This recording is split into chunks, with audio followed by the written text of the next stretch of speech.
ज्ञानाञ्जनशलाकया चक्षुरुन्मिलितं येन तस्मै श्रीगुरुवे नमः।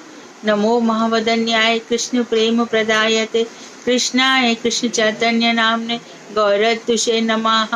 हे कृष्ण करुणा सिंधु दीन बंधो जगतपते गोपेश गोपिका कांत राधा कांत नमोस्तुते। तप्त कांचन गौरांगी राधे वृंदावनेश्वरी वृषभानुसुते देवी प्रणमामि हरिप्रिये। तवैवास्मि ना जीवामि त्वया बिना इति विज्ञाय राधिके त्वं नय मां चरणातिके। गुरुवे गौरचंद्राय राधिकाय तदालये कृष्णाय कृष्ण भक्ताय तद्भक्ताय नमो नमः।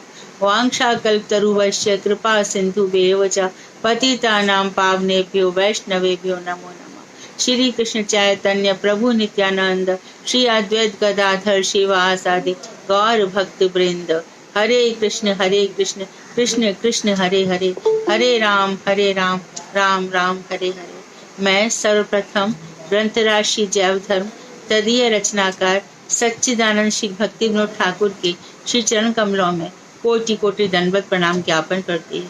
तत्पश्चात मदीय गुरु पाद पद्म नित्य लीला प्रविष्ट प्रपूज्य चरण जगत वंदनीय प्रातः स्मरणीय परिव्राजकाचार्य वर्य रूपानुगाचार्य वर्य ओम विष्णुपाद अष्टोत्तर शतक श्रीमद भक्ति वेदांत श्री नारायण गोसाई महाराज के श्री चरण कमलों में कोटि कोटि दंडवत प्रणाम कर उनकी अहेतु की कृपा की वांछा करती हूँ। मैं मदीय शिक्षा गुरु पाद पद्म नित्य लीला प्रविष्ट ओम विष्णुपाद जगत वंदनीय श्रीमद भक्ति वेदांत श्री बामन गोसाई महाराज के श्री चरण कमलों में कोटि कोटि दंडवत प्रणाम कर उनकी अहेतु की कृपा की भिक्षा करती हूँ। मैं उपस्थित श्रोता मंडली वैष्णव वैष्णवी सभी को यथा योग्य वंदन अभिनंदन निवेदन करती हूँ। तो प्रमेय के अंतर्गत नाम अपराध का विचार हम पढ़ रहे हैं और हम ये सोच रहे हैं कि दोनों चैप्टर नामापराध और ये नामाभास, इसको हमने कहा था करेक्शन कर लेंगे। नामाभास चैप्टर है, इन दोनों को पूर्ण करके फिर हम क्वेश्चन आंसर डिस्कस करेंगे। तो नामाभास तो भगवान का नाम लिया, लेकिन भगवान को लक्ष्य लेके नाम नहीं लिया है।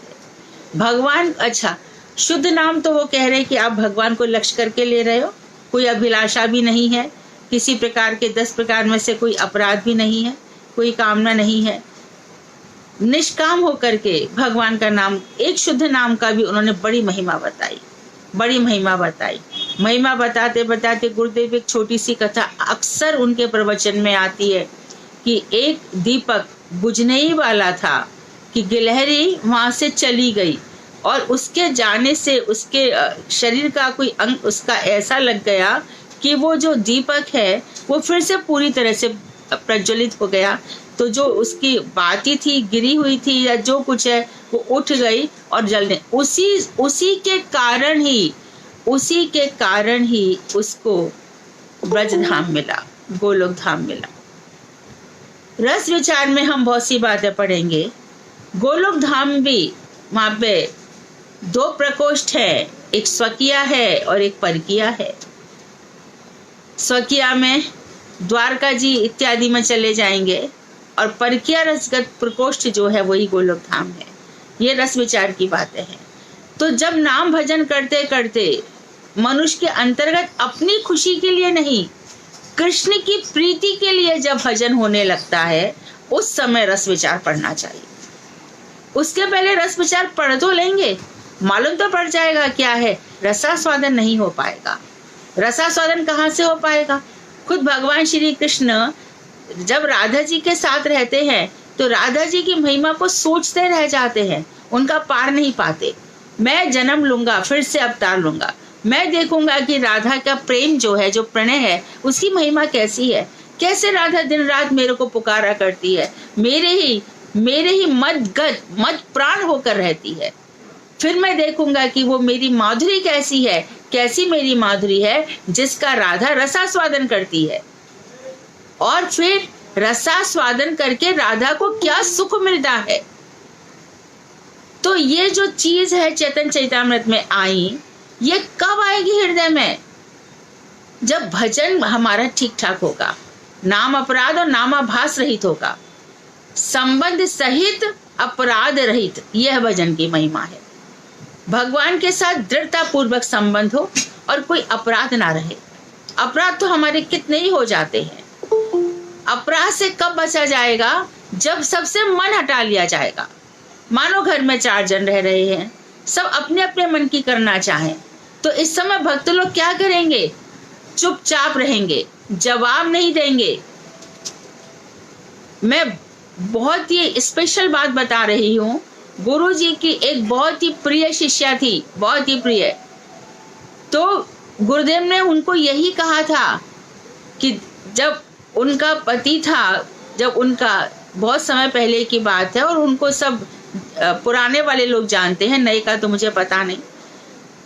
जब उनसे ये कहा कि बेटी, बोले महाराज जी मुझे नहीं जमता अभी। तो बोले तुम झगड़ा तो नहीं करती है? वो तुम्हारे ऊपर शासन करता है तो तुम उसको ठीक तो रखती है? बोले महाराज जी मैं कभी कभी जवाब दे दे। महाराज जी बोले अपना कर्म दोष मत बनाना, तुम्हारा वाणी दोष मत बनाना, तुम कोई प्रकार का जवाब मत देना, उसकी व्यवस्था भगवान देखेंगे। तो ऐसी जब भगवत निष्ठा हो जाए तो बात एक घर में रहने की है, समाज में रहने की, सोसाइटी में कितने सारी चीजें आएंगी। और हमको लगता है मनोरामी है ना हम लोग, जो हमारे मन को अच्छा लग गया वही ठीक है, हमने यही समझा वही। ऐसा नहीं है, शास्त्र की बातों का पालन करना पड़ेगा। तो शास्त्रों की बातें बता दी गई कि कृष्ण को कभी मत भूलो, एक क्षण भी मत भूलो, एक क्षण भी कृष्ण को भूलना नहीं है। कृष्ण की स्मृति हमेशा बनी रहे। तो जब कृष्ण की स्मृति हमेशा बनी रहेगी, सुध बुध खो जाएगी, फिर ऐसा व्यक्ति कर्म दोष क्यों करेगा? उसकी बला से कुछ भी हो, कितना जी लेंगे संसार में 70-80 वर्ष। अरे चुप रह जाओ ना, कर ले तू अपने मन की कर ले। भगवान इतने सीधे नहीं है कि वो जो मन है वो कर लेगा, नहीं, ऐसा नहीं करने देते भगवान। अरे रावण की नहीं चलने देते, शिशुपाल कंस की नहीं चलने देते, किसी की चलने नहीं देते। अपने को लगता है कि उस समय हम चुप हो गए, हम इसको बराबर आड़े हाथ ले सकते थे, कोई जरूरत नहीं है। हाँ हम सीधे सही, हाँ हम भोले सही, हाँ मूर्ख सही, जो जैसा कहता वैसा ही सही। तो नामाभास में संकेत, अब पहला बता रहे संकेत, यानी कि भगवान को लक्ष्य करके तो नहीं कहा, संकेत में है। तो बता रहे संकेत से एब्स्ट्रैक्ट नाउन बनाया, भाववाचक संज्ञा। सांकेत नामाभास किसे कहते हैं? तो बाबा जी बता रहे हैं अन्य वस्तु को लक्ष्य कर, भगवान को नहीं, किसी दूसरी वस्तु को हम डेस्टिनेट करके भगवान का जो नाम उच्चरित होता है उसे सांकेत नामाभास कहते हैं। और इसका सीधा साधा उदाहरण है, अजामिल ने अपने पुत्र नारायण को पुकारा। भगवान श्री कृष्ण का नाम भी नारायण है, इसलिए अजामिल का नारायण नाम सांकेत नामाभास हुआ था। संकेत से उसने बेटे को बुलाया था। म्लेच्छ लोग और भी बताया, देखो ये अक्सर गुरुजी कथा में कहते थे, म्लेच्छ लोग, म्लेच्छ मुसलमानों को कहते हैं। क्यों? ये चारों वर्णों में से किसी वर्ण में नहीं आते, ब्राह्मण, क्षत्रिय, वैश्य और शूद्र, अंत्यज है, चंडाल से भी गए बीते हैं ये लोग। म्लेच्छ भाषा इनकी, म्लेच्छ इनका खाना पीना है, म्लेच्छ इनके विचार हैं। लेकिन इनमें से भी जो वैष्णव बन गया, रहीम है, रसखान है, चांद बीबी भी अंत में कह रही थी और तो हिंदुवानी ही रहूंगी मैं। तो जो लोग भगवान श्री कृष्ण, उनका जातिगत विचार नहीं देखा जाएगा। तो म्लेच्छ जो है, जो मांस इत्यादि खाते हैं, इंसान को इंसान नहीं समझते, मार काट में विश्वास रखते हैं, और जो गाय का दूध पीते हैं उसी का हनन करते हैं, इसलिए म्लेच्छ कहा गया।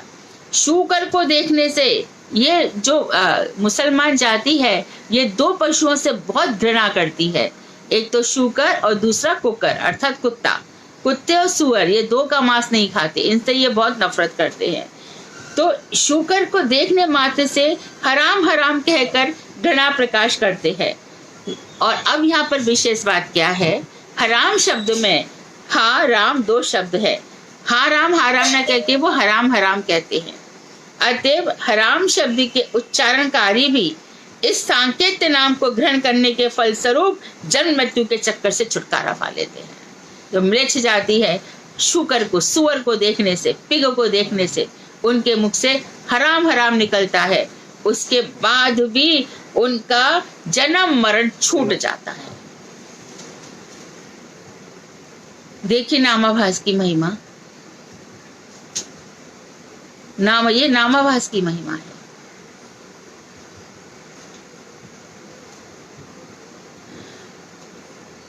हाराम शब्द में ये 2 शब्द हैं और साकेत नाम को ग्रहण करने से जन्म मृत्यु से छुटकारा हो गया। नामाभास से मुक्ति होती है, इसे समस्त शास्त्र स्वीकार करते हैं। नामाक्षर, नाम के अक्षरों के साथ मुकुंद मुक्तिदाता भगवान का संबंध दृढ़ रूप से ओतप्रोत है। नाम अक्षर के साथ भगवान मुकुंद, उनका दृढ़ता पूर्वक संबंध है भगवान का, इसलिए नाम उच्चारण करने से भगवान मुकुंद का स्पर्श हो जाता है। इसलिए कोई भी नाम कहोगे, कृष्ण कहोगे, राम कहोगे, कोई भी प्रकार का नाम पुकारोगे, उसका सीधा साधा संबंध भगवान से है, भगवान से युक्त नामों से है। इसलिए नाम उच्चारण करने से भगवान मुकुंद का स्पर्श हो जाता है और इस स्पर्श से अनायासी मुक्ति प्राप्त हो जाती है। जो मुक्ति ब्रह्म ज्ञान के द्वारा अनेक कष्ट से पाई जाती है, क्योंकि कल ही हमने पढ़ लिया छाया, प्रतिबिंब और कांति, ये जो ब्रह्म है ये भगवान की कांति है। नाम नहीं ले रहा भगवान का, ब्रह्म ब्रह्म चिल्ला रहा है, भगवान का नाम है ना, लेकिन वो कहता है कि भगवान का रूप ही नहीं है, आकार ही नहीं है। अरे रूप नहीं है तो तूने सारे वेदों को खत्म ही कर दिया ना। वेद तो कह रहे साक्षात उसने इच्छा की, तो अरे जब उनका शरीर नहीं है, रूप नहीं है, आकार नहीं है, तो इच्छा कहाँ पे हो गई, कहाँ पे? मन में इच्छा हुई ना, मन था तभी तो साक्षात उसने देखा। स एकाकी न रमते, वो अकेला रमण नहीं करता। एको हम सद विप्रा बहुधा वदंती, मैं अकेला हूं और फिर मैं बहुत जगह हो जाता हूं। स एकाकी न रमते, विप्र लोग, विद्वान लोग कहते हैं, बहुत प्रकार से उनका वर्णन करते हैं। तो भगवान श्री कृष्ण सब में व्याप्त हैं, सबके हृदय में है। और फिर ब्रह्म कैसे एक इच्छा कर सकता है ना? लोकवत्तु लीला कैवल्यम, ब्रह्म सूत्र कहता है मनोरंजन के लिए भगवान ने ये सारा खेल रचा है। देखो सुनो, भगवान का तो मनोरंजन है और हम पागल जैसे इस दुनिया को सत्य समझकर अपना कोई भी कर्म करते चले जा रहे हैं। कभी ये, कभी वो, कभी यहाँ भटक रहे, कभी वहां भटक रहे, कभी दुनिया को सत्य समझ बैठे हैं, इसलिए तो ये सब कर रहे हैं। क्या जरूरत है इतना दुनिया के लिए मरने की? झूठी तो है ना। नाम ही एक सत्य है। जब भगवान ने हमें बता ही दिया कि नाम ही एक सत्य है, तो और चीजों को पकड़ने की जरूरत ही क्या है? तो बहुत सारा समय, जैसे कि हमारे सरस्वती प्रभुपाद ने 100 करोड़ नाम जपे, और भी हम देखते हैं खुद चैतन्य महाप्रभु कह रहे हैं कि जो 1 लाख नाम लखपति नहीं है, 1 लाख नाम नहीं जपता, वो भगवान को प्राप्त नहीं होता। तो हमारी कोशिश कहाँ है? जैसे 1-1 रुपया हम कैसे कैसे करके जोड़ते हैं, उठा के रखते हैं, ये पैसा काम आएगा, ये पैसा। ऐसा हम भजन क्यों नहीं करते? एक एक माला, कभी 2 माला, कभी 4 माला, ऐसे करके भजन क्यों नहीं बढ़ाते? और भजन करते समय हम क्यों फालतू बातें अपने मन में आने दें? भजन रख दो और मन से कहो तेरे को फालतू बातें करनी है तो मैं भजन ही नहीं करती, जा। मन कहेगा नहीं भैया भजन कर, मैं तो फिर बाद में भी मेरे अंदर बहुत बातें आ जाएंगी। तो आप देखेंगे धीरे धीरे मन आपका स्थिर हो गया। इतनी प्रैक्टिस कर डाली कि मन में कुछ आता ही नहीं है। ये बोलते सारे बेचारे खिलवाड़ थे और कुछ भी नहीं था। नहीं भी आते तो भी काम चल रहा था, आते तो भी काम चल रहा था। मैं जब विद्यालय में थी तो एक अर्थशास्त्री थे अमर्त्य सेन, उनको नोबेल पुरस्कार मिला था। तो क्लास असेंबली में अमर्त्य सेन के विषय में बात हुई, तो उसमें एक बालिका उनके विषय में काफी स्टडी करके आई थी। उसने बोला अमर्त्य सेन जी ने कहा है उस समय मैं 75 वर्ष, ये 2004 की या 2003 की बात होगी, मैं 75 वर्ष का हो गया, लेकिन मैंने कभी न्यूज़पेपर नहीं पढ़ा और मुझे नहीं लगता कि मैंने कुछ खोया है। यानी करंट अफेयर्स के साथ होना भी बहुत जरूरी नहीं है, बिल्कुल भी जरूरी नहीं है। तो फिर करंट अफेयर्स के लिए मना है, संबंधों के लिए भी कोई हमें बताया नहीं गया है। तो सभी प्रकार से जब मन सिमट गया और मन एकाग्र हो गया, तो बस तो ये रस विचार की भूमिका यहाँ पे बनाई जा रही है। वहीं पर तो रस आएगा, शांत दास सख्य वात्सल्य मधुर रस। ये कहाँ से? हृदय जब निर्मल हो जाएगा निर्मल हृदय में तो तरंगे उठती हैं। तो यहाँ पे ये बता दिया कि भगवान का कोई भी नाम हो वो मुक्ति देगा ही देगा, क्योंकि आप मुझे मधु कहते हो, दीदी कहते हो, तो बात तो एक ही है ना, बात तो एक ही है। उसी प्रकार से कृष्ण कहो, घनश्याम कहो, श्याम सुंदर कहो, गोपीनाथ कहो, गोविंद देव कहो, माधव कहो, बात तो एक ही है। तो मुकुंद उसमें हो ही गए। भगवान का नाम मुक्ति दे ही देगा अनायासी मुक्ति मिल जाती है। जो मुक्ति ब्रह्म ज्ञान के द्वारा अनेक कष्ट से पाई जाती है, वही मुक्ति नामाभास के द्वारा, नामाभास अर्थात कृष्ण का नाम नहीं लिया है, हाराम हारामी किया है, भगवान को बिना लक्ष्य किए नारायण कहा है।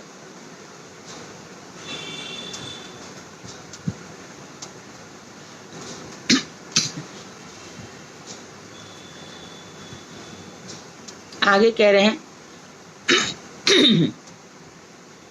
विजय बोले, प्रभु व्यर्थी अपने पांडित्य का अभिमान करने वाले मुमुक्षु मोक्ष चाहने वाले व्यक्ति, तत्व ज्ञान रहित म्लेच्छगण तथा परमार्थ विरोधी असुर लोग परिहास, हंसी मजाक, उपहास के रूप में कृष्ण नाम का उच्चारण कर मुक्ति प्राप्त किए हैं।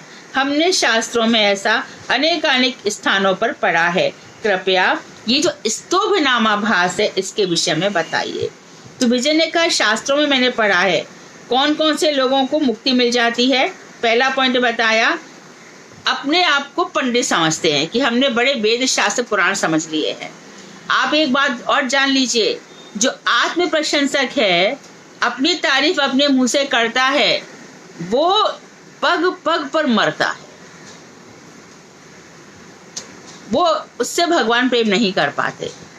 यहाँ पर कह रहे हैं प्रेम, मुक्ति मिलना अलग चीज है, प्रेम मिलना बहुत मुश्किल है भाई। कृष्ण से प्रेम होना, कृष्ण ही मेरे प्राण सर्वस्व हैं, कृष्ण के बिना मेरा जीवन नहीं है, ऐसे लोग मुट्ठियों में एक हैं, मुट्ठियों में एक है। बहुनाम जन्मनान्ते, बहुत जन्मों के बाद ज्ञानवान प्रपद्यते मां, कोई बहुत ज्ञानी मुझे प्राप्त करता है। वासुदेव सर्वमिति स महात्मा सुदुर्लभः, भगवान वासुदेव ही सब कुछ है, ऐसा जानने वाला महात्मा कोई एक आध है। कुछ दुख आ गया तो ये नहीं सोचेंगे कि भगवान की व्यवस्था है, यही सोचेंगे हमने कुछ कर्म किया था। कुछ सुख आ गया, थोड़ी देर के लिए कहेंगे भगवान की कृपा है। अरे भगवान अपने बच्चों को सुख दुख क्यों देने लगे? वो तो मुक्ति दाता है, आनंद दाता है, दो ही चीजें देंगे। भक्तों को आनंद देंगे, मुमुक्षों को मुक्ति देंगे। वो तीसरी चीज देते ही नहीं है। संसारी कोई वस्तु अपराकृत जगत से नहीं मिलती, अपने कर्मों से मिला करती है, अपने पाप पुण्यों से मिला करती है।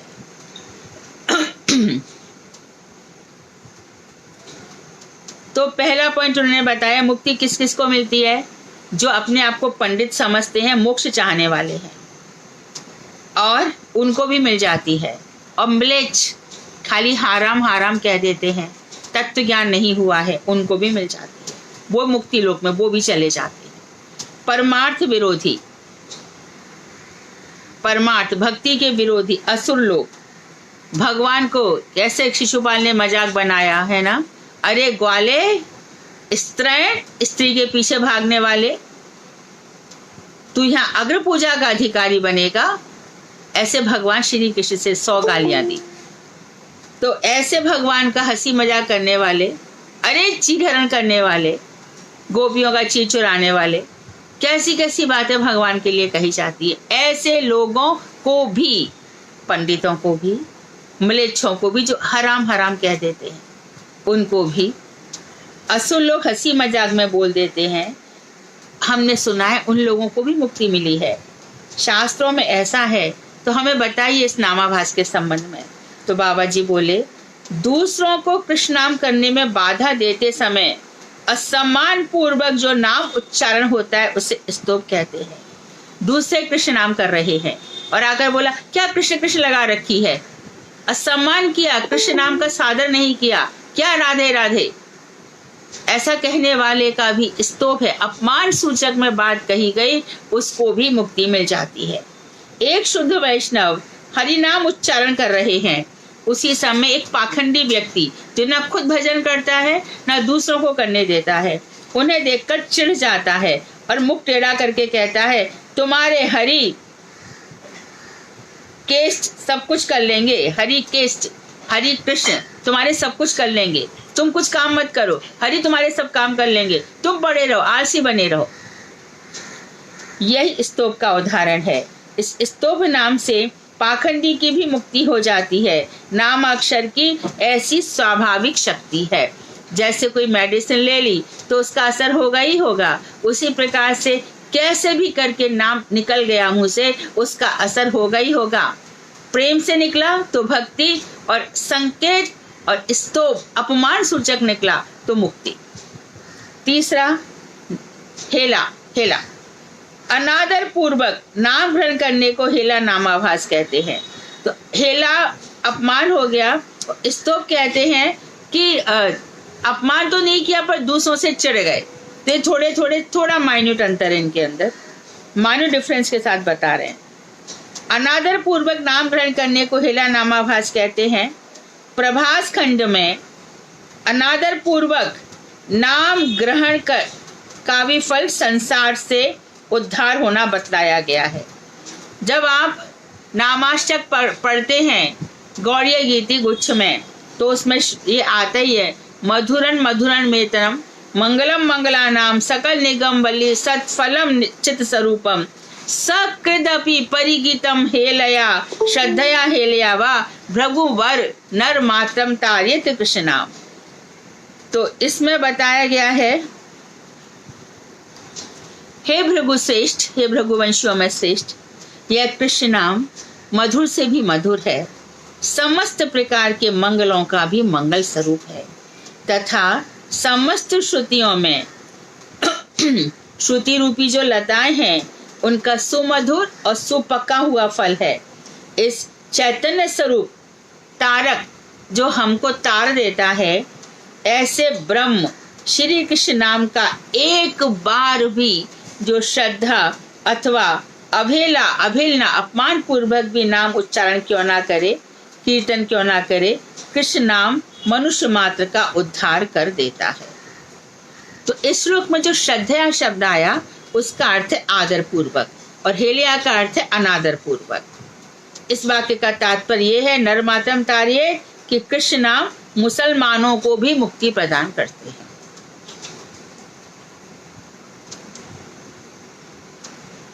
मथुरा में देखा जाता है ना, वहां पे कई मुसलमान भगवान श्री कृष्ण का बहुत सम्मान करते हैं। विजय, अवहेला से नाम करना क्या अपराध नहीं है? बोले जानबूझकर गलत उद्देश्य से अपमान करने पर अपराध होता है, परंतु यदि जानते नहीं हो और हेला अनादर कर दिया तो वो नामाभास होता है। तो उन्होंने कहा कि देखो, अपराध कब होगा? जब जानबूझकर किया गया, यहाँ पे अंतर भी बता दिया। और यदि भूल से, अभी कृष्ण नाम की महिमा नहीं समझी और भूल से कह दिया तो वो नामाभास हो जाएगा। सोचो, जानबूझकर का कहा तो अपराध, और भूल से हो गया तो नामाभास, अर्थात मुक्ति हो ही जाएगी। तो विजय कहते हैं नामाभास का फल क्या होता है और नामाभास से क्या क्या नहीं हो सकता है, दोनों चीजें पूछ ली। तो उन्होंने कहा नामाभास से सारे प्रकार के सुख भोग मिल जाएंगे, नामाभास से मुक्ति मिल जाएगी, 8 प्रकार की सिद्धियां भी मिल जाएंगी, सब कुछ हो सकता है, परंतु उससे कृष्ण प्रेम रूप जो पंचम और परम पुरुषार्थ है वो प्राप्त नहीं हो सकता। नामाभास से इतना सब कुछ हो सकता है, किंतु नामाभासी असत संग छोड़कर शुद्ध भक्तों का यदि निरंतर कभी कभी नहीं, एवरी डे निरंतर संग करे और उनके उपदेशों का रेगुलरली नियमित रूप से पालन करे तो वह शीघ्र ही मध्यम वैष्णव बन जाता है। नामाभासी धीरे धीरे मध्यम वैष्णव बन जाता है और कुछ ही दिनों में शुद्ध भक्ति प्राप्त कर वैष्णव प्रेम प्राप्त कर लेता है। तो विजय ध्वज बोले, प्रभु बहुत से वैष्णव चिन्ह धारण कर निरंतर नामाभास करते हैं, परंतु बहुत दिनों तक ऐसा करने पर भी वे प्रेम लाभ नहीं कर पाते। इसका क्या कारण है? तो मैंने कई वैष्णवों को देखा है, परंतु मैं पूरी तरह से उनको वैष्णव नहीं कह सकता हूँ। वैष्णव आभासी हैं वो, और वैष्णव चिन्ह लगा लेते हैं, तिलक भी पहन लेते हैं, जनेऊ भी पहन लेते हैं और हाथ में कंठी भी रहती है, परंतु उनके अंदर बड़ी इच्छाएं रहती हैं, दिखावटीपन रहता है, दंभ रहता है, लोभ रहता है, पैसों की इच्छा रहती है, प्रतिष्ठा की इच्छा रहती है, भगवान से भक्ति नहीं होती, ऐसी कई चीजें रहती हैं।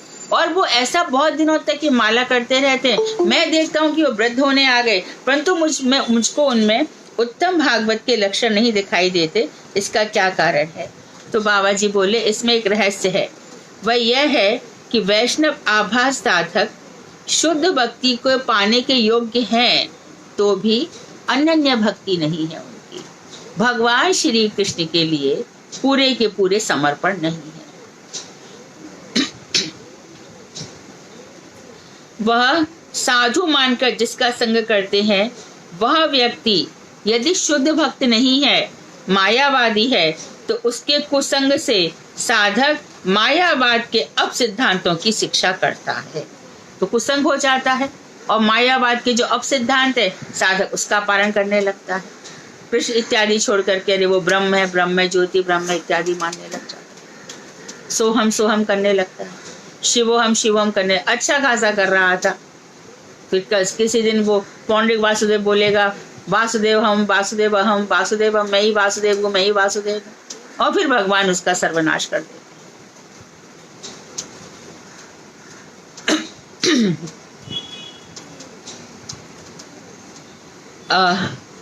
जिससे उसकी रही सही भक्ति का आभास भी दूर हो जाता है। संग बहुत बुरा है भाई, संग जरूर अच्छा होना चाहिए। इसलिए जब कभी जैसे तैसे उत्तम साधु का संग करो, जिसका रूप अच्छा है वो सच्चा साधु है नहीं, और जिसकी बहुत प्रतिष्ठा हो गई, क्या हुआ, अंधों में काना राजा हो गया तो क्या हो गया, वो भी नहीं। उत्तम साधु जिसमें साधुओं के सारे लक्षण हो, उसका ही संग करो। जितना ऊंचा संग करोगे उतने ऊंचे बनोगे। कभी कभी हो सकता है कि फालतू साथ हो, लेकिन प्रयास करो कि जो हमारे साथ है उसको भी उत्तम बनाओ। बहुत से लोग कहते हैं अरे भैया ये स्लैक नहीं, इसको उत्तम बातें बताई जाए। देखो, फर्स्ट स्टैंडर्ड से लेकर डॉक्टर तक की पढ़ाई है ना, इंजीनियरिंग तक है ना, तो पुश करो ना, आगे पहुंचो वहां तक। वो किसके लिए है? फिर योग्य होगा तो आगे पहुंच ही जाएगा, नहीं होगा तो 10वीं भी फेल कर जाएगा। खुद भी पहुंचो, दूसरों को भी पहुंचाओ। शुद्ध साधु संग, उत्तम साधु का संग बहुत जरूरी है। और ध्यान रहे, सब कथा बोल रहे हैं, हम तो सबकी सुन लेते हैं। जिसके हृदय में सेल्फ रियलाइजेशन नहीं है, उसकी बातें हृदय में असर नहीं करेंगी। कोई भी बात सुन लेंगे हम, उसी में मस्त हो जाएंगे, खुश हो जाएंगे, हमने तो ये सुना, ये सुना, ये सुना।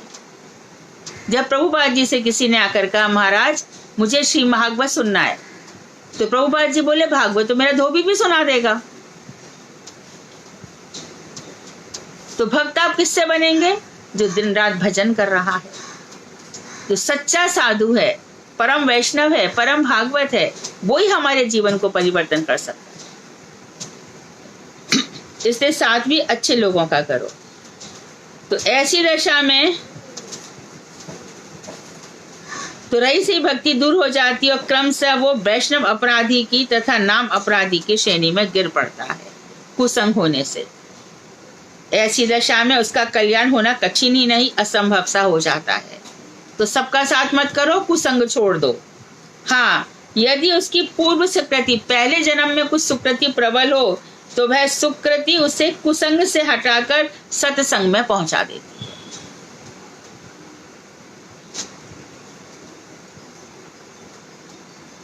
मुझे याद आ रहा है, एक हमारे बंबई में अच्छी वैष्णवी है, गुरुजी उनसे बहुत प्रेम करते हैं, तो उनको अपनी बहन की बेटी से बहुत प्रेम था। बहुत पहले की बात है ना, 2000 के आसपास की बात होगी। तो वो घर पर आए गुरुदेव, तो उन्होंने भोजन दिया, तो उसने कहा कि मैं लेके जाऊंगी भोजन, मैं लेके जाऊंगी। मैं गुरुदेव को आज तक ऐसा देखा, वो भोजन लेकर के जैसी गेट में एंटर की और महाराज जी एकदम जोर से चिल्लाए, खबरदार, यदि प्याज इत्यादि खाती हो तो हम इसके हाथ का कैसे खाएंगे। बहुत जोर से रोई वो, फिर पूरी थाली अलग रखवा दी, फिर भोजन दोबारा गुरुजी को फिर हम लोग दिया, तब गुरुजी ने प्रसाद पाया। इतना गुरुजी को, और वो खाती थी। उन्होंने इस बात पर ध्यान नहीं दिया, छोटी बच्ची ले जाएगी, छोटी बच्ची क्या विवाहिता थी। गुरुजी उससे उतने रुष्ट हो गए, बाद में उस लड़की ने अपना पति होते हुए भी दूसरे से विवाह किया।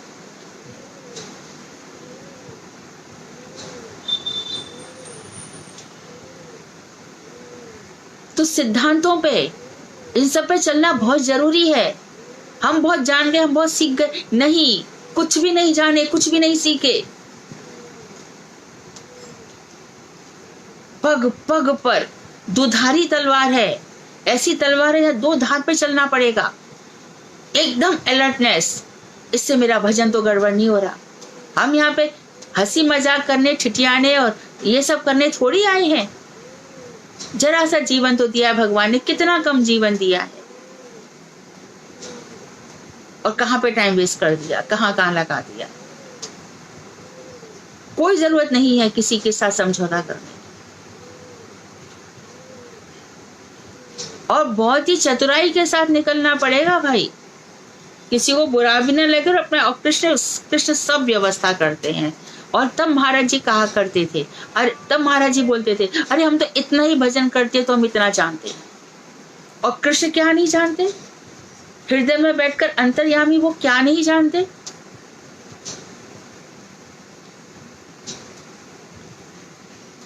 तो यदि उसकी पूर्व सुकृति प्रबल है तो कुसंग से हट जाता है, और फिर अपने से नीचे वालों से संग करोगे तो नीचे ही जाओगे भाई। कोई क्या कर लेगा इसमें। इतनी पहचान दो कि मैं किसके साथ बैठ उठ रही हूँ, किसकी बातें सुन रही हूँ, इससे मेरा क्या हो रहा है, इतना तो पता चलना चाहिए ना। और ऊंचा और ऊंचा, तब रस विचार की बात होगी। सत्संग में उसे शुद्ध वैष्णवता मिलती है। अच्छा बताइए, नाम अपराध का फल क्या होता है। पंच महापाप को करोड़ गुणा करने से जो पाप होते हैं, नाम अपराध उससे भी अधिक भयंकर है। पंच सुना होता है ना, कि झाड़ू मारते हुए जीव मर गए, मटके के पास रखा हुआ कोई जीव मर गया, आग में कोई जीव हमारे घर में चले गए, सब्जी इत्यादि में हमें पता नहीं था कि भिंडी के अंदर जीव है और उसको काट दिया। तो ये सब पाप होते ही रहते हैं, चाहे अनचाहे।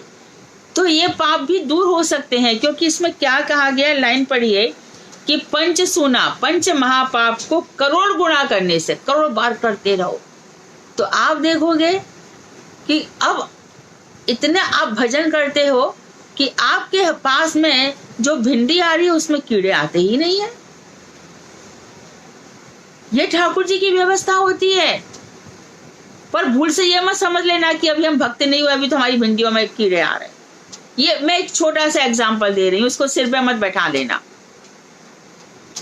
धीरे धीरे ऐसा हो जाता है। तो जो पाप राशि होती है, नाम अपराध उससे भी भयंकर है।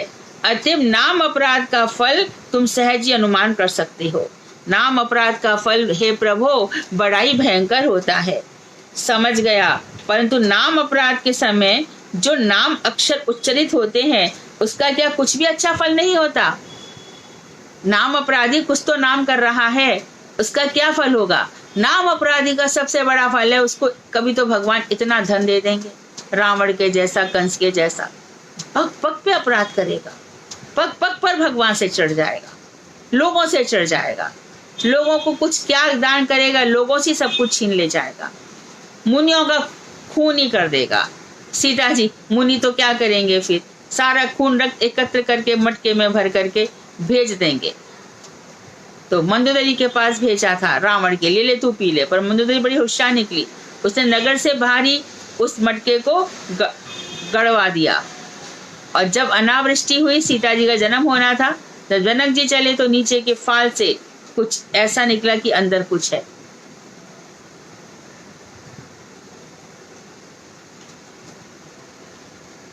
तो नाम अपराध का फल भयंकर है, फिर भी कुछ तो फल मिलता होगा। तो कहते हैं, नाम अपराधी जिस फल की इच्छा कर नामोच्चारण करते हैं, नाम उसे वही फल प्रदान करते हैं। नाम अपराधी जो कुछ मांगेगा, क्योंकि जो बिगड़ा हुआ बच्चा है तो भगवान उसे सब कुछ दे देते हैं कि नहीं? माँ बाप उसको सब कुछ दे देते हैं। और लेकिन जो समझदार माँ बाप हैं, जो बेवकूफ माँ बाप है, अपने बच्चे की हर इच्छा पूरी करते हैं। और जो समझदार माँ बाप है वो क्या कहेंगे? नहीं, ये तुम्हारे लिए ठीक नहीं है, तुम ऐसा मत करो। नहीं, मेरे सब बच्चे ला रहे हैं, सब सखा, सब दोस्त ला रहे हैं, लाने पर भी ये तुम्हारे लिए ठीक नहीं है, देखो इसमें ये कमियां हैं। तो भगवान आगे बता रहे हैं कि साथ ही साथ कृष्ण प्रेम रूप फल प्रदान नहीं करते। साथ ही साथ उस नाम अपराधी को अपने नाम अपराध का फल भी भोगना पड़ता है। नाम अपराधी शठता पूर्वक दुष्टता के साथ नाम तो लेते हैं, फल ऐसा होता है कि नाम अपराधी प्राय दुष्टता पूर्वक, धूर्तता पूर्वक नाम ग्रहण करते हैं। उनकी यह धूर्तता शून्य नामोच्चारण सुकृति के रूप में एकत्रित होता है। ऐसे नाम अपराधी की सुकृति तो बन ही जाती है, बड़ी दुष्टता से नाम लेते हैं। अरे किसी का कुछ भक्त का काम बिगड़ गया, अरे भैया थोड़ा राम नाम और जप लो, भक्त गिर गया। एक प्रोफेसर थे द्वारकाधीश मंदिर में, जब मैं संस्कृत में साहित्याचार कर रही थी, तब वो एक छोटी सी कथा सुना रहे थे, एक व्यक्ति को समझाते हुए कि दो भाई थे, एक बहुत बड़ा भक्त था और एक ऐसी शठ था, भगवान के नाम की मजाक बनाता था। तो जब दोनों विवाहित हो गए, अलग अलग हो गए, जो दुष्ट था उसके पास बहुत सारा धन संपत्ति, प्रतिष्ठा, इज्जत सब कुछ मिल गया, और जो बोला था वो कभी बीमार रहे, कभी उसका काम ही नहीं बने, कभी कुछ हो जाए, कभी कुछ हो जाए, तो क्या करे? तो वो उसकी मजाक बना रहा था, अरे अरे तेरी भगवान रक्षा नहीं करते, देख तेरे साथ ऐसा क्या हुआ, अरे बेचारे का, अरे तेरे राम नाम आए नहीं, तेरे कृष्ण आए नहीं, ऐसे जो भी मन आए कहता था। एक दिन ऐसा हुआ कि जो भक्त है वो गिर गया, इसने बहुत जोर से मजाक बनाई। पीछे से कोई पंडित जा रहे थे, उन्होंने कहा आज से तुम दोनों के जीवन में परिवर्तन, ये इसकी अंतिम चोट है और आज तेरी अंतिम खुशी है।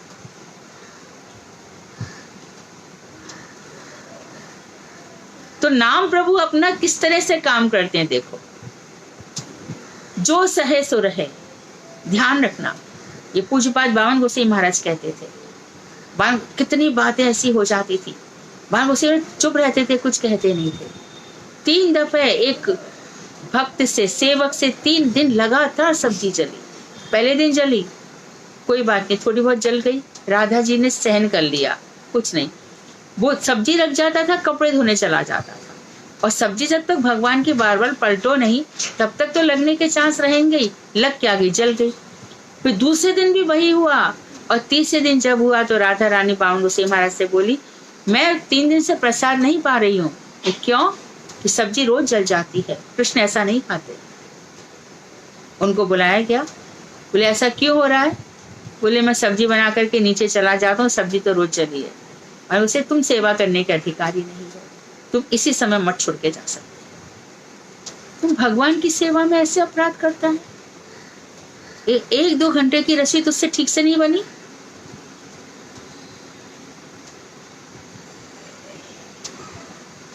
तो अभी क्या होता है कि धीरे धीरे सुकृति तो बन जाती है, और क्योंकि वो नाम उच्चारण बहुत धूर्तता के कारण कर रहा है, तो उसके प्रभाव से शुद्ध नाम ग्रहण करने वाले संतों का संग प्राप्त हो जाता है। सत्य संग के प्रभाव से नाम अपराधी फिर धीरे धीरे नाम उच्चारण करते करते नाम अपराध से छुटकारा पा जाता है। इस सिस्टम का अवलंबन कर बड़े बड़े मुमुक्षु मुक्ति की कामना रखने वाले भी धीरे धीरे हरि भक्त हुए हैं।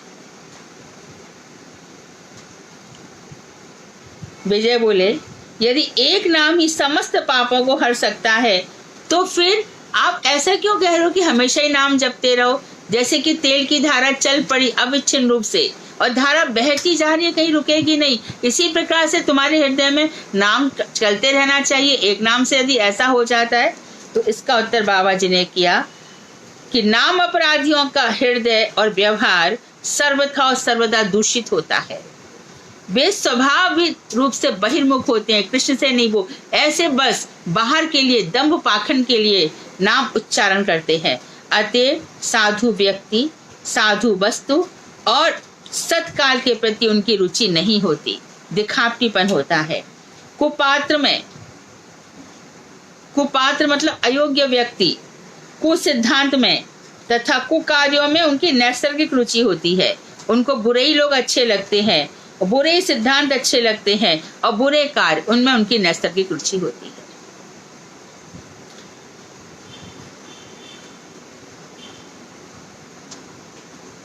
मैं जरा सा हिंट दूंगी तो बात सामने आ जाएगी। पर मैं एक व्यक्ति को ऐसा जानती हूँ कि ब्रह्मचारी वेश में वो स्त्री संग करता था। गुरुदेव जानते थे। गुरुदेव इसका पतन हो जाएगा, हम सब जानते हैं उसका पतन हुआ। कोई भी क्रिया खाली नहीं जाएगी, टाइम लग सकता है, देर है, अंधेर नहीं है। इसलिए सिंसियरली, सीरियसली, बहुत ही इंटेंसिव भजन करना होगा, ऊपर ही ऊपर से नहीं।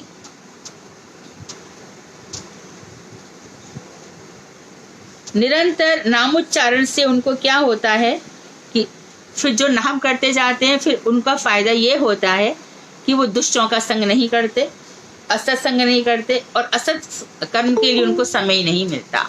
इसलिए कहा गया कि निरंतर नाम जपो, ना तो दुष्कार्य होंगे ना खराब समय होगा। अतः कुसंग न होने के कारण नाम क्रमशः शुद्ध होकर सद विषय में रुचि प्रदान करते हैं।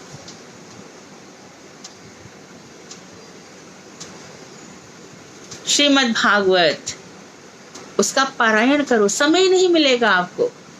इतना गुरुजी ने उसको इतना बढ़िया कर दिया है। कल एक यहाँ से आनंद धाम से एक बालकृष्ण जी, उनका फोन आया कि दीदी मैं तो गदगद, कल 11 बजे बैठा और 6 बजे उठा, मुझे होश ही नहीं रहा।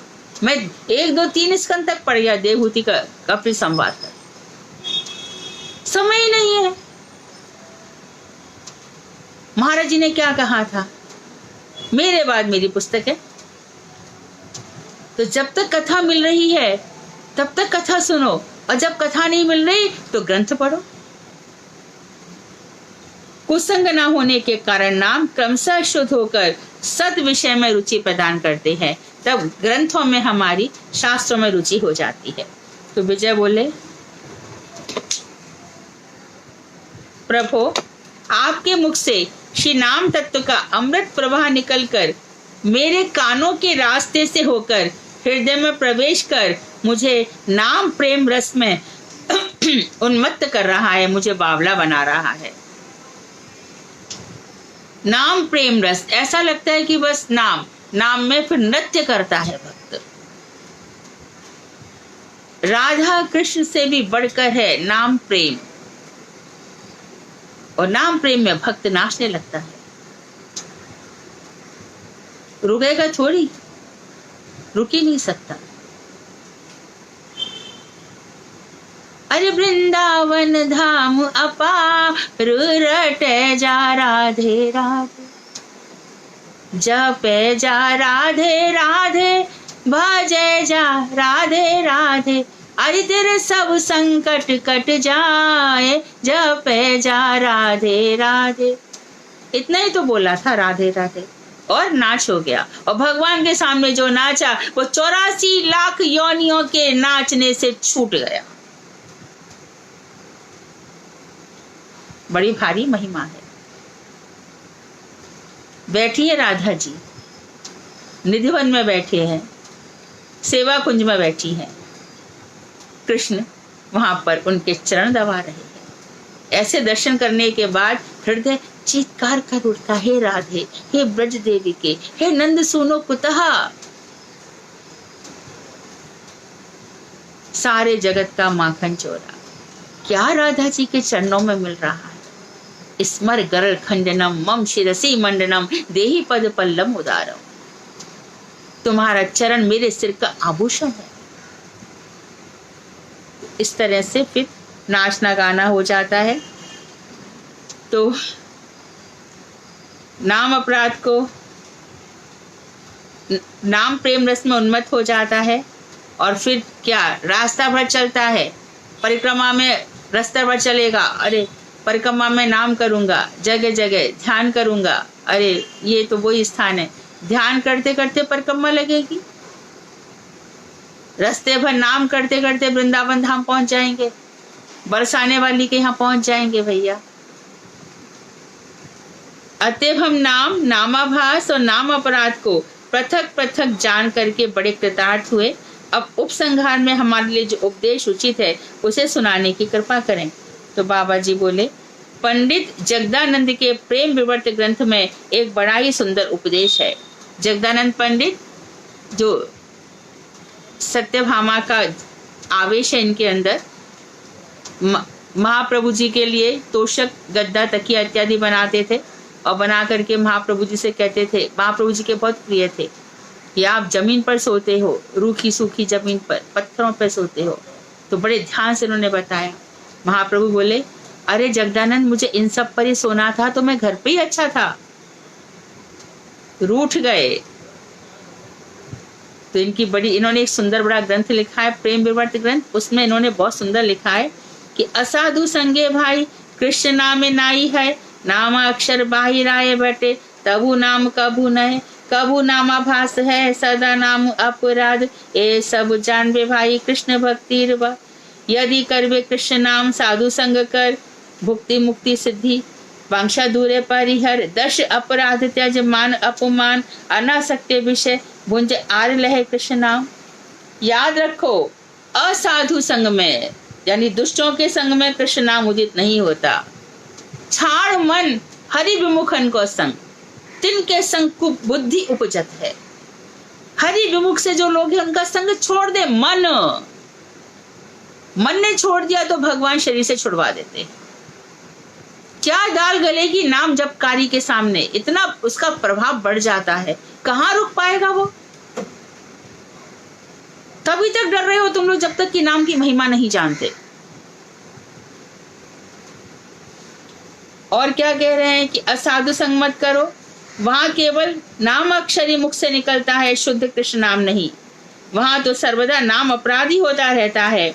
बड़े सौभाग्य से कभी कभी नामाभास होता है, परंतु ये नामाभास और नाम अपराध दोनों ही कृष्ण भक्ति के लिए बाधा हैं। यदि तुम शुद्ध कृष्ण नाम करना चाहते हो तो साधु संग करो, साथ ही भोग, मोक्ष और सिद्धि आदि की कामनाओं को छोड़ दो। 10 अपराधों को और मान अपमान आदि से दूर रहो। अनासक्त होकर आवश्यकता अनुसार विषयों का भोग करते हुए निरंतर कृष्ण नाम कीर्तन करो। तो उन्होंने कहा है कि देखो, आवश्यकता अनुसार विषयों का भोग करो। कोई नहीं कह रहा कि प्रसाद खाना छोड़ दो, कोई नहीं कह रहा कि तुम वैरागी हो जाओ।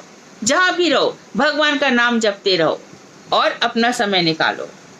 ग्रह था के बने था के, घर में रहो, वन में रहो, कहीं भी रहो। आगे उसने बताया, जो कृष्ण भक्ति के अनुकूल हो उसे ग्रहण करो और जो कृष्ण भक्ति के प्रतिकूल हो उसे छोड़ दो। कर्म, ज्ञान और योग की चेष्टाओं को छोड़ दो। मरकट, बंदर का वैराग्य। बंदर का वैराग्य क्या है? बंदरिया को कभी पकड़ के नहीं रखता, कोई और लड़ेगा तो उसको पकड़ लेगा। तो दिखावटी प्रेम है उसका, और यदि बंदरिया कुछ खा रही हो तो छीन के खुद खा जाएगा। तो दिखावटी वैराग्य से सर्वदा दूर रहो, जो केवल शरीर की ही शोभा बढ़ाता है। कृष्ण ही सर्वदा मेरे पालक हैं, कृष्ण ही मेरे रक्षक हैं, ऐसा विश्वास रखो। दैन्य दीनता को अपनाओ तथा कृष्ण चरणों में आत्मनिवेदन कर दो, अपने को पूरा समर्पण कर दो। एक बहुत सुंदर सा गीत है ना, सुंदर सा है ना, जाई विद राखे राम ताही विद रही है, मुख में हो राम नाम राम सेवा हाथ में, तू अकेला नाही प्यारे राम तेरे साथ में, विधि का विधान जान हानि लाभ सही है, जाई विद राखे राम ताही विद रही है। भगवान जैसे रखे वैसे रह जाओ। अरे करके आए जो पहले वही तो पा रहे हैं, भोग लो ना, क्या फर्क है, सुख है दुख है क्या है, समय निकालना है लेकिन भजन करते हुए। तो अपने को आत्मनिवेदन कर दो। 6 प्रकार की शरण, ये 6 प्रकार की शरणागति है कि कृष्ण मेरे रक्षक हैं इत्यादि। शरणागति का आचरण करके माया रूपी जंजाल को नष्ट कर दो। जीव के लिए साधु संग प्राप्त करना बड़ा ही दुर्लभ है, ऐसा जानकर भगवान श्री कृष्ण स्वयं ही साधु और भक्त के रूप में नदिया धाम में चैतन्य महाप्रभु के रूप में स्वयं ही अवतरित हुए और जीकर बताए कि कैसे भजन करना है। इसलिए हे बुद्धिमान पुरुषों, श्री गौरांग देव के चरण कमलों का आश्रय करो। उससे बढ़कर साधु या गुरु कौन है? वे स्वयं कृष्ण है। खुद भक्ति विनोद ठाकुर कह रहे, ऊंचा साध करो महाप्रभु जी का। गौरांग बलिते हवे पुलक शरीर। बैरागी भाई, जब कभी तुम दूसरों से मिलो उससे ना तो ग्राम्य वार्ता बोलो और ना सुनो। क्या चल रहा है गांव में, फिर तो बात आई जाएगी ना, हरे कृष्णा कह के और सब ठीक है ना, चल दो। यही उपदेश दिया गया है। यदि गौरचंद्र के चरणों में प्रीति रखना चाहते हो तो स्वप्न में भी स्त्रियों से संभाषण ना करो और स्त्रियां पुरुषों से संभाषण ना करें। संभाषण मतलब मीठी मीठी बातें। ये कोई नहीं कहता कि आप हालचाल मत पूछो या बात करना रोक दो। संभाषण, मीठी मीठी बातें, रस भरी बातें, वो सब मत करो। याद रखो, तुम घर में अपनी स्त्री को छोड़कर यहाँ भजन करने के लिए आए हो। इस विषय में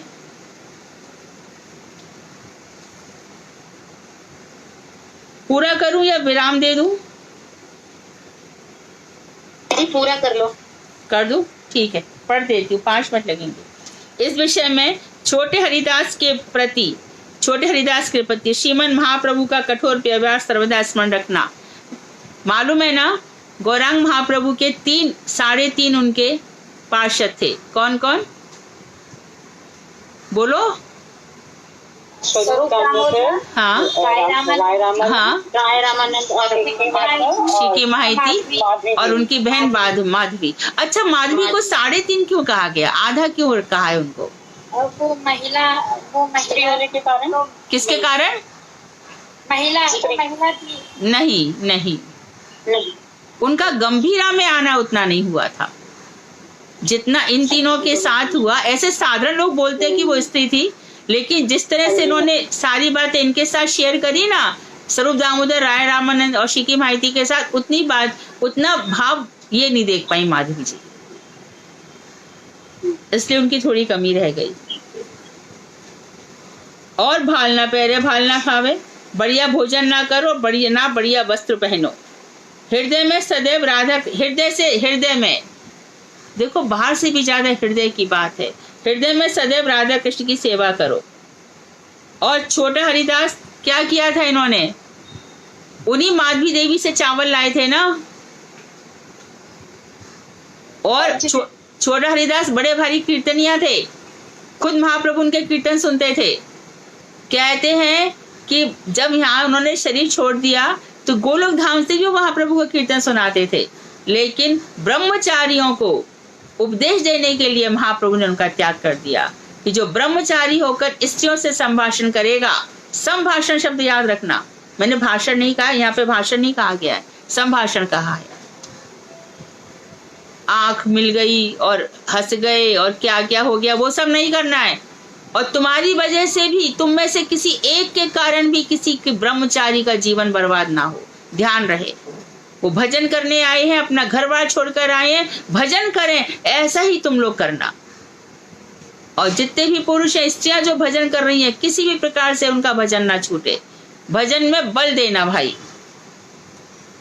तो बढ़िया भोजन मत करो, बढ़िया वस्त्र मत पहनो, हृदय में सदैव राधा कृष्ण की सेवा करो, बड़े हरिदास की भांति दिन रात 3 लाख हरि नाम करो और अष्टकाल 8 याम राधा कृष्ण की कुंज वन में सेवा करो। कुंज वन में क्या गृहस्थ और क्या वैरागी, श्री गौरांग महाप्रभु सभी को कहते हैं सबको सदैव हरि नाम करते रहना चाहिए।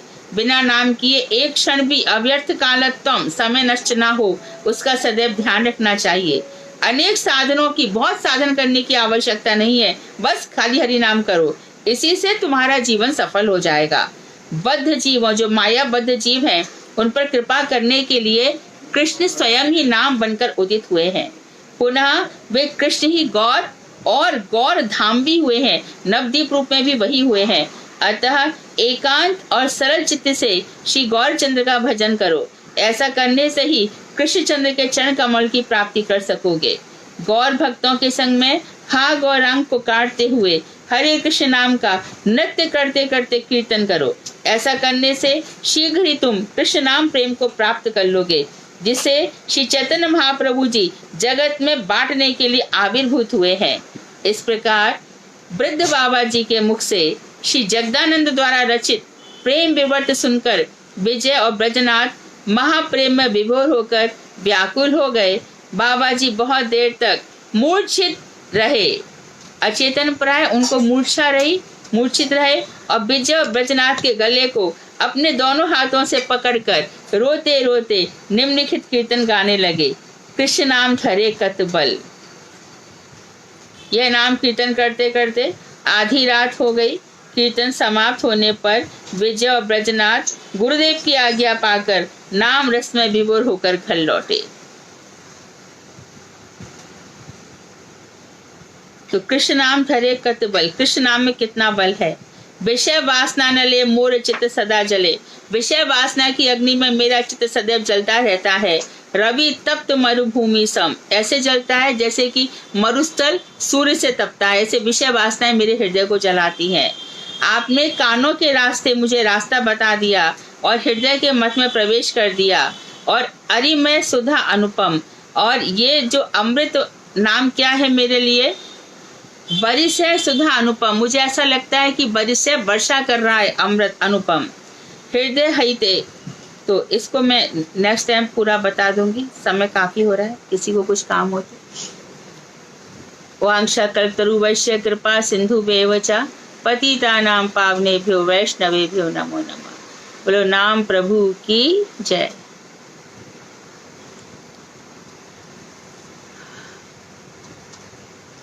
कल तो हम रस विचार में प्रवेश कर जाएंगे। जय हो। रस विचार प्रारंभिक शुरू हो जाएगा। बहुत गंभीरता पूर्वक सुनना।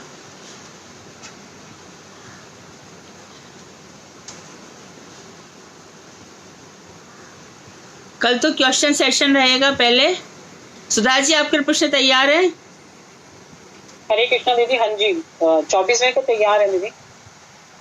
हाँ, 25वें की तो ज्यादा नहीं है, खाली 4 प्रकार के नामाभास हैं जी।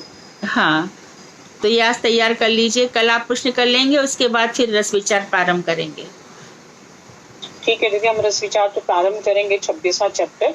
हाँ। लेकिन उससे पहले हमें अपने सभी वैष्णव आचार्यों की और आपकी कृपा चाहिए, क्योंकि रस विचार जहाँ तक मुझे मेरी बुद्धि और मेरे को समझ है कि उसके लिए अधिकारी और अनाधिकारी का बहुत विचार होता है। और हम क्योंकि सभी जो सुनने वाले हैं, हम सभी बद्ध जीव हैं और हमारे मन में और हमारे मस्तिष्क में, हमारी समझ में ये ज्ञान आए, इसमें इसके लिए आपकी विशेष रूप से कृपा चाहिए हमें। हाँ, और योग्यता और अयोग्यता का विचार करते रहेंगे ना सुधा, तो कभी भी हम इन चीजों को पढ़ ही नहीं पाएंगे। भगवान करे कि हमारे अंदर योग्यता भी आए और ये जो रस विचार है ये समझ में भी आए।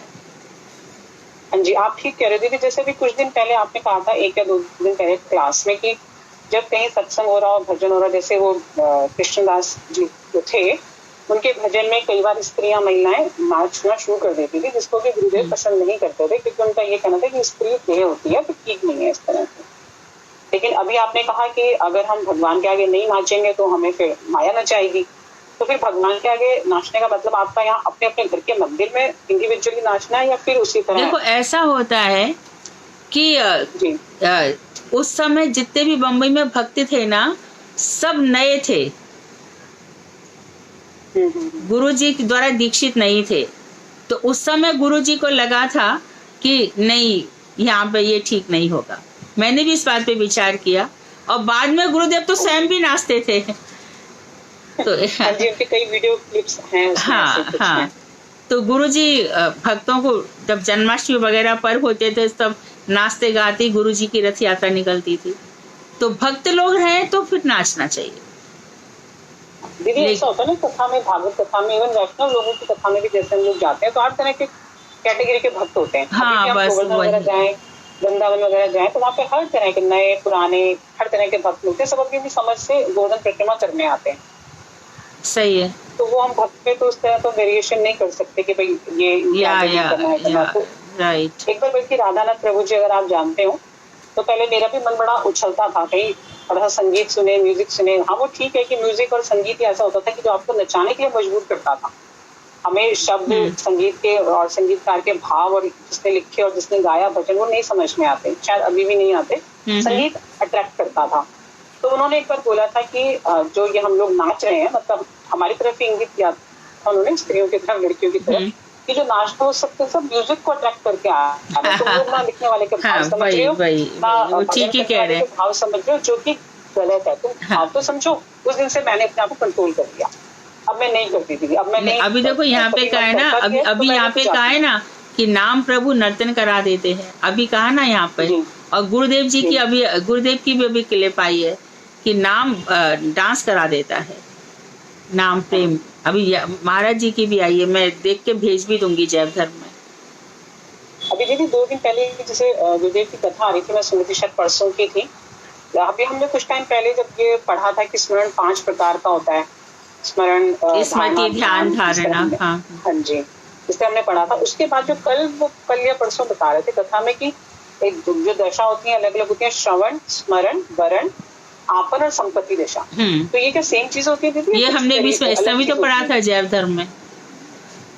ये क्या है? वरण, आपन, अभी इसमें भी आएगा, रस विचार में भी आएगा। श्रवण दशा में बस कथा ही सुनना है, फिर वर्ण कर लिया जाता है कि उस तरह की कथा सुननी है, फिर रात दिन स्मरण रहता है, फिर आपन दशा भगवान के शरणागति हो जाते हैं और फिर वही अपनी संपत्ति बन जाती है। ऐसे करके संपत्ति दशा एक ही चीज होती है। आप पर मतलब बहुत शरण में एकदम समीप आ गए, बिल्कुल शरणापन्न हो गए, बिल्कुल शरण समीप है ऐसे। और फिर उसके बाद ये इसमें रस विचार में फिर से आएंगी, ये 5 दशाएं आएंगी। अच्छा। तो भक्त में 5 दशाएं और 11 भाव प्रकट होते हैं। कौन सा उनका वेश है, क्या नाम है, मंदिर वेश, पूरा ये सब रस विचार में आएगा। ठीक है दीदी, हरे कृष्ण।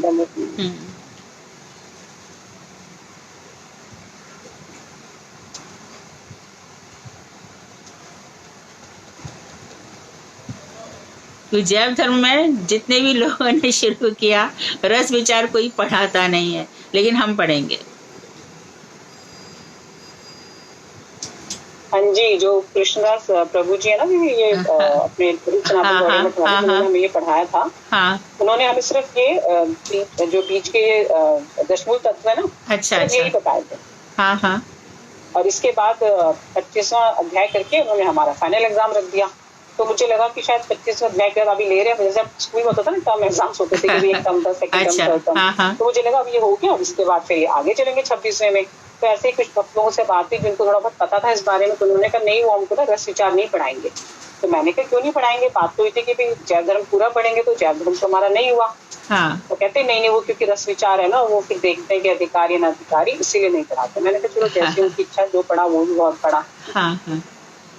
फिर ये क्या किताबों में बंद रह जाएगा। यदि गुरुदेव ने ये सब किताबें प्रकट करी हैं, जब मैं उज्जवल नीलमणि का अनुवाद कर रही थी तो मुझे उस समय भी लगा था नहीं, ये चीजें छुपनी नहीं चाहिए। बहुत से जो योग्य हैं उनको क्यों नहीं मिले ये सब चीजें? क्यों नहीं मिले? ये रखे गए हैं हमारे रूप गोस्वामी ने, किसके लिए रखा है ये? और महाराज जी ने ट्रांसलेशन भी करवा दिया। तो फिर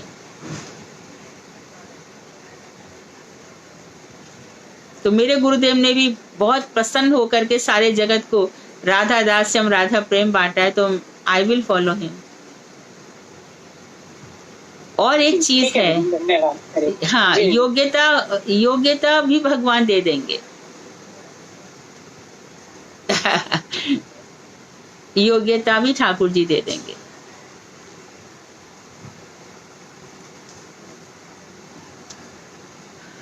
बहुत बड़ी बात है दीदी कि योग्यता ठाकुर जी देंगे, इसका मतलब ठाकुर जी हम पे नजर तो देंगे। नजर तो है ही ना उनकी। हम कृपा तो करेंगे, देखेंगे तो सही हमारी तरफ इसी बहाने। हाँ, ये तो वंचित क्यों रहे? अच्छी चीजों से वंचित नहीं रहना चाहिए। ठीक है। हरे कृष्णा दीदी। हाँ हाँ, बोलो शालू। दीदी रस विचार में लीला विचार ही करना ना दीदी? रस विचार, देखो लीलाओं में तो रस होता है, लीलाओं में ही तो रस होता है, पर इसमें लीलाएं नहीं, रस विचार है कि रस कैसे बनता है, स्थायी भाव कैसे आएगा, व्यभिचार भाव कैसे आएगा, शान दास सख्य वात्सल्य मधुर्य रस कैसे हैं, 33 प्रकार के संचारी भाव कैसे हैं। कभी भगवान की किसी लीला में दैन्य आता है, कभी असूया आती है, ऐसे सर करके सब आता है। इनका आस्वादन करना हमें। हाँ, उसको समझना है। ऐसे उद्दीपन है, मानो हम खड़े हैं और वहीं पर एक मोर आ गया और मोर को देख करके तुरंत कृष्ण की याद आ गई कि वो इसी मोर पंख मुकुट धारण करते हैं, तो रस जागृत हो चुका, मधुर रस हमारे हृदय में आस्वादन की इच्छा हो गई। भांडिर वन में चले गए, भांडिर वन में याद आ गया, अरे ये वही स्थान है जहाँ पर यशोदा जी ने कृष्ण की पिटाई लगा दी थी कि तूने मिट्टी खाई है। तो और यही भांडिर वन वो स्थान है जहाँ पर राधा जी प्रकट हुई और नंद बाबा ने, क्योंकि इतना आंधी तूफान चला तो उनका इतना दिव्य प्रकाश, भांडिर वन का अर्थ ही भांड मतलब बड़ा दिव्य, तो राधा जी प्रकट हुई तो नंद बाबा ने कृष्ण को उनके हाथ में दे दिया था। ऐसे स्थान को देख करके लीलाएं याद आती है। जब रस एकदम परिपक्व हो जाता है, और ये रस परिपक्व कब होता है? जब बहुत निर्मल हृदय होता है, कृष्ण प्रेम में सिक्त हो चुका होता है, पूरा डूब चुका होता है, तब। नहीं तो ये पढ़ भी लिया जाएगा, सुन भी लिया जाएगा, परंतु इसकी थोड़ी सी याद तो रह जाएगी, पर सब निकल भी जाएगा। ये डिपेंड करेगा कि पात्र कैसे है। उद्दीपना होती है। राधा कुंड में हम जाके खड़े हो गए, किसी को तो लगेगा पहले अरे नहा लो, बड़ा पुण्य मिलेगा नहा करके, और कोई तो डूब जाए। यही वो राधा जी है, यही राधा कुंड स्थान है जहाँ पर श्री राधा जी ने किस तरह से अपने कंगन से थोड़ा सा झटका दिया और कंगन कुंड बन गया। वो पूरी लीलाओं में खो जाएगा, और कोई को बस यही लगेगा कि नहा धो लो, अपना पुण्य बना लो, अपनी सुकृति बना लो, हो गया काम, हो गया राधा कुंड। कोई भावों में बह जाएगा। ये रस विचार है। तो दीदी जैसा राधा कुंड को हमें जाना चाहिए, नहाने धोने या आचमन लायक तो हमें भी नहीं, वहाँ पे हमें वही विचार करना चाहिए कि राधा रानी ने यहाँ पर कैसा वो किया। वहाँ पे लीला हुई थी ना, अगासुर वध के बाद जब श्याम सुंदर राधा कुंड प्रकट हुए थे। उस लीला का आस्वादन करना चाहिए हमें वहाँ पे जाके। लीला का भी करना चाहिए, और राधा कुंड गए हैं तो वहाँ पर मैं ये कह रही हूँ कि लीलाएं भी याद आनी चाहिए, पर कोई लीला याद नहीं करता, खाली नहा करके चला आता है। वहाँ पे हमारे गुरुदेव स्नान करते तो हम भी स्नान क्यों नहीं करेंगे? जरूर करेंगे, महाराज जी के अनुगत्य में। जी दीदी। हरे कृष्ण दीदी। हरे कृष्णा। हाँ दीदी, गुरुदेव बताते हैं कि राधा कुंड और राधा रानी स्वयं एक ही है। राधा कुंड को है ना, हाँ, कुंड नहीं समझना चाहिए, सही कह रहे, मतलब राधा ही है। हाँ, और दीदी मैं मतलब बता देती हूँ, आपसे नहीं छुपा सकती। अच्छा दीदी, जैसे कि हमारे साथ कुछ अच्छा अनुभव हो रहा है या कुछ अच्छा हो रहा है, तो दीदी ऐसा मन करता है ना कि अभी कुछ मतलब भगवान होते हैं या कोई होता तो हम उसको आलिंगन कर लेते थे। दीदी ये गलत है या सही है? क्या गलत है इसमें? करो आलिंगन। हाँ हाँ, क्यों नहीं, करो। भगवान अच्छा। की मैं सोची भगवान कहीं मैं गलत तो नहीं हो रहा मेरे साथ। बिल्कुल नहीं, भगवान तुम्हारे सामने अनुभूत हो रहे हैं तो डेफिनेटली क्यों नहीं। और दीदी जब मैं राधा कृपा कटाक्ष करती हूँ ना तो मुझे ना राधा कुंड का स्मरण होता है, पता नहीं क्यों। वही तो दोनों एक ही है ना। यथा यथा राधा हाँ। तस्य कुंड, जो राधा है वही उनका कुंड भी है, वो श्लोक भी है पूरा। सच में दीदी, कल ना मेरे साथ इतना अच्छा अनुभव हुआ है, मैंने इनको बताया जम्मू वाली माता जी को, तो वो तो बहुत खुश हो गई। मैंने दीदी सुनेंगे तौर से मैंने, माता जी मुझे ऐसा लग रहा था अगर राधा कृष्ण हो ना मैं तो कस के पकड़ लूं उनको। तो वो इतना हंस रही, कह रही बेटा बड़ा अच्छा लगा बात करके। हाँ। सच में दीदी आपके वजह से ही, आपने जो अभी बताया ना अधिकारी जो सुधा दीदी बता रही थी हमें, दीदी आपने हमें दिया ये ताकत सच में। नहीं तो और वैष्णवों से हम कुछ पूछते ना, नहीं तुम्हारा अधिकार नहीं है, अभी ये सब मत, अभी नाम करो, अभी नाम करो, बस यही होता है। हाँ। रस मगर विचार ये सुनते चीजें ना सुनते, आपके हाँ। साथ हमें रह के और आपने हमें दिया। रस विचार सुनते सुनते अधिकार कुछ तो सच में। हृदय में आएगा ही ना, नहीं तो वंचित रह जाएंगे, सूखा ही सूखा रह जाएगा, लाइफ ही दीदी। सूखी पड़ जाएगी। इतनी ड्राइनेस भी अच्छी नहीं है। नाम में इतना मधुरता है, रस है, तो मिलना चाहिए ना। और ये भी तो बताते हैं दीदी गुरुवर कि जब तक हम ये सुनेंगे नहीं, रस विचार नहीं सुनेंगे या हम कुछ पढ़ेंगे नहीं तो हमें नाम में और रुचि कैसे बढ़ेगी। जब तक हम बिल्कुल नाम की महिमा नहीं सुनेंगे, केवल नाम ही करते रहेंगे तो फिर कैसे होगा। बिल्कुल तो हमें नाम बिल्कुल की महिमा भी सुननी चाहिए, तब हमारा और प्रेम बढ़ेगा। बिल्कुल। जब हमारे गुरुदेव ने 64 बार इस ग्रंथ को पढ़ा है तो हम कुछ तो उनके फॉलो अप में चलें। हमारे तो बम्बई में राधाष्टमी की तैयारी अभी से शुरू हो रही है। वहाँ नाटिका होगी और नृत्य की प्रैक्टिस होगी, एक कृष्ण बनेगा, एक राधा, ग्रुप डांस होगा। ये सब अभी से इनका राधा राधा शुरू हो जाएगा। अभी से पहले राधा बनी कुतवाल करके नाटिका हुई थी, अब फिर सब एक कोई नाटिका लिखूंगी मैं, तो सब ऐसे यहाँ पे प्रोग्राम होता है। अच्छा दीदी मैं आपसे मतलब पूछना चाहती हूँ कुछ, ये जो आपका ये जो खंडेवाल लिखाते हो आप दीदी, ये आपका टाइटल है मतलब जैसे ये नहीं, खंडेलवाल गुरुदेव ने लिख ही दिया।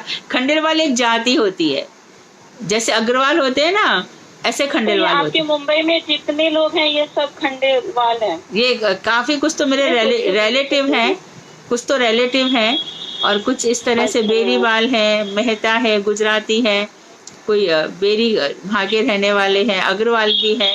ये सब मतलब वहाँ पे आपका हाँ, आपके एक वो परिवार से है ना, कुछ परिवार के हैं, कुछ परिवार जैसे, कुछ नहीं परिवार भी है, और कुछ हमारे गुरुजी से दीक्षित फ्रेंड्स भी हैं,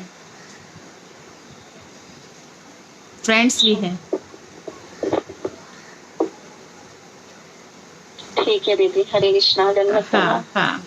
अभी नंदोत्सव होगा तो वो बिमला बेरीवाल के घर पे हो रहा है, आज से नहीं 15-20 साल से हो रहा है। बहुत जोर का नंदोत्सव करती है वो, उनकी बहू बाहर से कुछ खुद ही सारी तैयारी, पूरा घर सजाएगी, बधाइयाँ बांटेगी, वो कुछ करेगी 50 का नोट या 100 के नोट को कुछ मोड़ेगी, फिर उसको पंखे जैसा बनाएगी, फिर उसमें मोर पंख लगाएगी, फिर गोटा लगाएगी, फिर घर में जितनी भी टेबल से उनके नीचे वो रेशम झालर लगाएगी, फिर उसमें गोटा, क्या क्या करती है 1.5-2 महीने से, देखते रह जाओ, ऐसा बनाती है। यहाँ अच्छे सब अच्छे भक्त हैं।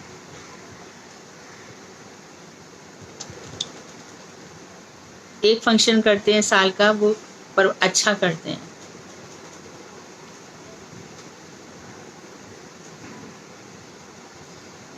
जगन्नाथ जी की रथ यात्रा भी तो करते हैं दीदी आपके यहाँ पे?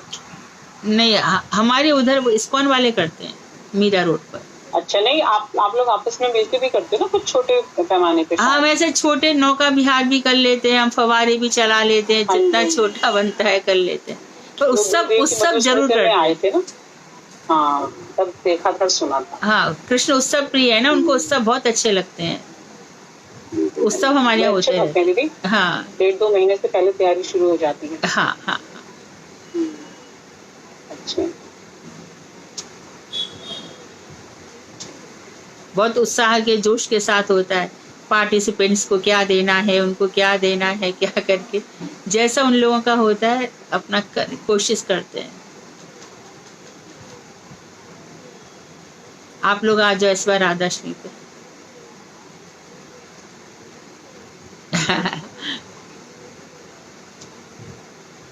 दीदी मुझे बुला लो आप अपने पास। अभी मैं यही बोलने वाली थी कि दीदी मुझे तो बुला लो। मैं तो क्या बताऊं दीदी, बच्चे बड़ फंसी हुई हूँ मैं सच में दीदी। मैं तो ये सोचती हूँ जब मेरे बच्चे बड़े हो जाएंगे ना, मैं आपके यहाँ जरूर आऊंगी पक्का। आप नहीं भी बुलाओगे मैं तब भी आऊंगी आपके पास। मैं तुमको लिखने के काम में लगा दूंगी। टाइम ही नहीं मिलेगा। कहाँ दीदी, मैं इतनी पढ़ी लिखी होती तो फिर तो बात ही नहीं है। मैं कहूंगी कि मैं कुछ बोल नहीं रही हूँ आता तुम मुझे। लिखो। ठीक है, सच में दीदी मैं आऊंगी जरूर हाँ, आऊंगी। पक्का, मैं तो एक पक्का। बार आपके यहाँ आऊंगी। हाँ, इच्छा तो बहुत होती है दीदी आपसे पर्सनली मिलने की, पता नहीं वो सौभाग्य कब आएगा। अब ये लोग तो मिले थे नवदीप में, रूबी थी, मैं शालू। नहीं, हाँ जी, तुम मैं नहीं 2 थी। साल से नहीं जा पा रही नजदीक हाँ, अब दीदी, तुम वो आ जाना इस कोरोना बार। के चक्कर में। हाँ जी, तुम कार्तिक में और भी नहीं अगले साल कार्तिक में भी नहीं आती हो। मैं आई थी दीदी कार्तिक में। मैं कार्तिक के इस बार, बल्कि पहली बार मैंने वो जो लास्ट में होते हैं ना भीष्म पंचक, अच्छा, तब गई थी। हाँ, तब गई थी मैं। और मुझे बाद में पता चला था कि आप उन दिनों गोवर्धन में थे शायद। हाँ, मैं गोवर्धन वाले कभी नहीं छोड़ती। अच्छा, तो आप जब भी कार्तिक में जाते हो गोवर्धन में ही थे? गोवर्धन में, हाँ। ठीक है, ठीक है। तो बाकी इस बहुत बार आप समय, आओगे हाँ। तो मैं पूरी कोशिश करूंगी। मैं भी गई तो मैं आपसे जरूर मिलूंगी। ठीक है दीदी, हरे कृष्ण। हरे कृष्ण। ठीक है, फिर कल मिलते हैं। वांशा कल्पतरुभ्यश्च कृपा सिन्धुभ्येव च पतितानां पावनेभ्यो वैष्णवेभ्यो नमो नमः। हरे कृष्णा।